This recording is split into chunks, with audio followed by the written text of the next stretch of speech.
음식의 맛은 요리하기 나름이라지만 그 음식을 어떻게 요리하느냐에 따라 그에 따른 효능이 천차만별로 바뀌는데요. 아무리 몸에 좋다는 음식을 열심히 챙겨 먹어도 잘못된 방법으로 조리하면 단순히 배만 불리게 될 뿐 풍부했던 영양소는 모두 파괴되고 맙니다. 이번 시간에는 단 한 그릇의 차이로 어떻게 하면 음식의 효능을 극대화할 수 있는지, 그 섭취 방법은 무엇인지 함께 알아보겠습니다. 첫 번째는 상추입니다. 채소는 보통 보관하기 전에 손상을 입히면 안 되지만 상추의 경우는 예외인데요. 상추는 잎을 찢으면 파이토뉴트리언트라는 식물 영양소의 분비를 촉진시킬 수 있는데, 이 성분은 우리 몸의 세포를 공격하는 프리레디칼을 억제하여 세포 내 DNA 손상을 방지하고 손상된 세포를 복구하는 항산화 역할을 합니다. 파이토뉴트리언트는 오직 식물에서만 존재하는 면역물질로 곤충이나 박테리아 등의 공격을 막아내고 생장을 돕는데, 이것이 인간의 몸에 들어오면 암이나 심장병 등의 질병을 예방하며 노화를 억제하고 면역을 높여주게 됩니다. 상추잎을 찢게 되면 이에 반응해 파이토뉴트리언트의 분비를 촉진시켜서 상추의 항산화제가 2배로 증가하게 됩니다. 때문에 상추를 보관할 때는 상추의 잎을 찢어서 보관하면 좋은데, 다만 이렇게 찢어서 보관하면 부패가 빨라져 금방 상할 수 있기 때문에 하루나 이틀 안에 먹으면 그 효과를 제대로 볼 수 있습니다. 두 번째는 마늘입니다. 강력한 항암식품으로 잘 알려진 마늘은 생으로 먹을 경우 마늘의 핵심 성분이라 할 수 있는 알리신을 온전히 섭취할 수 있지만, 이러한 알리신 성분의 효능을 극대화하기 위해선 그냥 통째로 먹는 것보다 으깨거나 다졌을 때 가장 많이 섭취할 수 있다고 하는데요. 미국 펜실베이니아 주립대학의 연구에 의하면 전자레인지로 마늘을 가열할 경우엔 1분 만에, 오븐으로 구울 경우엔 45분 만에 마늘의 항암 효능이 완전 파괴되었지만, 마늘의 열을 가하기 10분 전에 마늘을 다져 놓으면 항암 효능이 유지되는 것으로 나타났습니다. 생마늘을 으깨거나 다지면 마늘에 함유되어 있던 알리나제라는 효소와 알린이라는 성분이 생화학 반응을 일으켜 알리신을 만들어내는데, 10분 정도 두어야 효소가 작동을 할 시간을 얻게 되어 알리신을 최대한 섭취할 수 있게 된다고 합니다. 따라서 마늘의 유효 성분의 효과를 보기 위해선 요리를 하기 전에 미리 마늘을 다지거나 으깨어 놓은 뒤에 요리하는 것이 좋겠습니다. 세 번째는 옥수수입니다. 톡톡 터지는 식감과 단맛이 일품인 옥수수. 미국 코넬 대학 연구팀의 연구 결과에 의하면 옥수수를 고온에서 조리했더니 비록 비타민C의 함량은 줄어들지만 항산화 성분이 증가할 뿐만 아니라 항암작용을 갖는 페룰산이라 불리는 성분도 증가하는 것으로 나타났는데요. 페룰산 함량의 증가는 옥수수를 섭씨 115도에서 10분 조리 시 240%, 25분 조리 시 550%, 50분 동안 조리 시 무려 900%까지 증가하는 것으로 나타났습니다. 물은 아무리 온도를 높여서 끓여도 섭씨 100도 이상 올라가지 않으므로 가정에서 115도까지 올려서 조리하는 방법으로는 압력밥솥에 넣고 찌는 방법이 있습니다. 옥수수를 고온에 조리할 경우 비타민 손실은 막을 수 없지만 그보다 더욱 강력한 항산화 효능을 가진 페롤산 성분이 많아져 암과 염증 억제에 효과적이라고 하니, 이왕이면 같은 옥수수를 먹더라도 압력밥솥에서 최대 50분간 익혀서 드시는 것이 좋겠습니다. 네 번째는 브로콜리입니다. 브로콜리는 세계 10대 슈퍼푸드 중 하나로 미국 국립암연구소가 항암 예방식품 1위로 뽑을 만큼 그 효능이 대단한 식품인데요. 그러나 브로콜리를 흔히 그냥 끓는 물에 데쳐서 먹거나 볶아 먹는 것이 대부분인데, 이럴 경우 비타민C 함량은 24%나 떨어지고 엽록소와 수용성 단백질도 크게 손실되는 것으로 나타났습니다. 국제학술지 영국 영양학 저널에 실린 미국 일리노이 대학 연구팀의 연구에 의하면 브로콜리의 항암 성분인 설포라판이 작용하기 위해 꼭 필요한 효소인 미로시나아제의 보존력을 살릴 수 있는 조리법을 연구했는데, 그 결과 브로콜리를 5분간 쪄서 먹는 것이 미로시나아제가 가장 잘 보존되는 것으로 나타났습니다.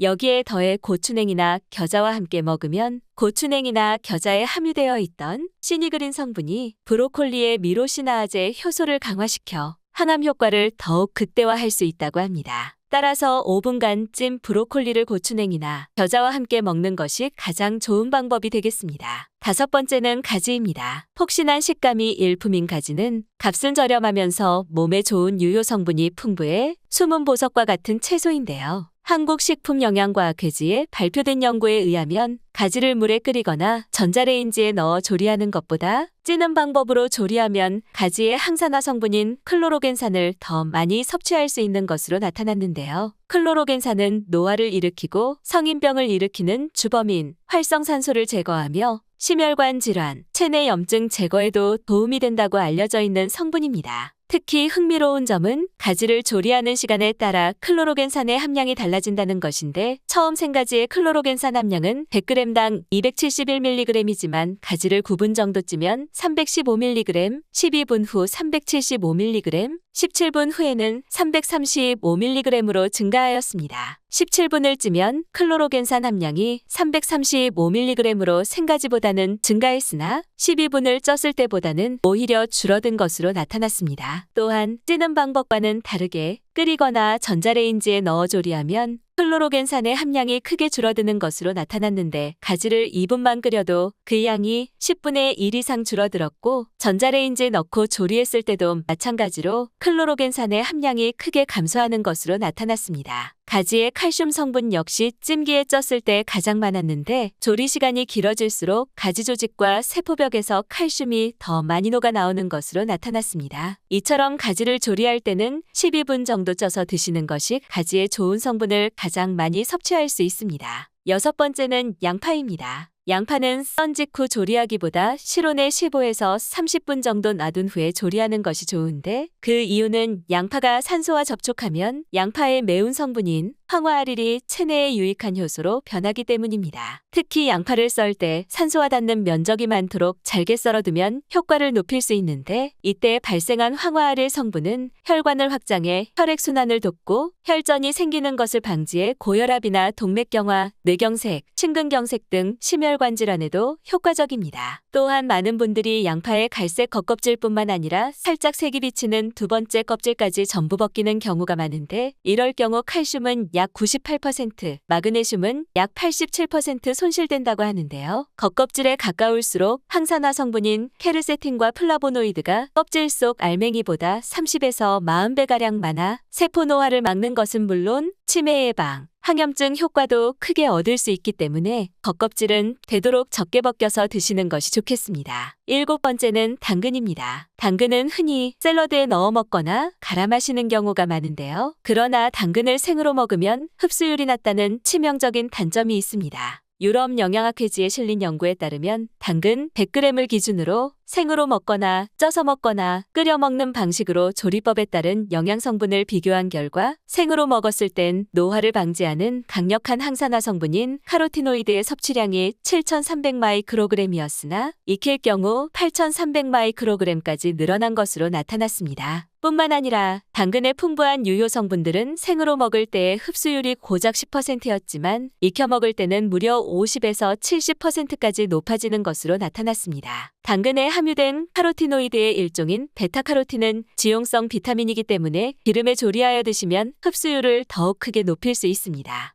오늘은 여기까지입니다. 오늘 영상이 도움이 되셨다면 좋아요와 구독 눌러주시고 소중한 분께 이 영상을 공유해주세요. 저는 더욱 유익한 영상으로 다시 찾아뵙겠습니다. 오늘도 건강하세요.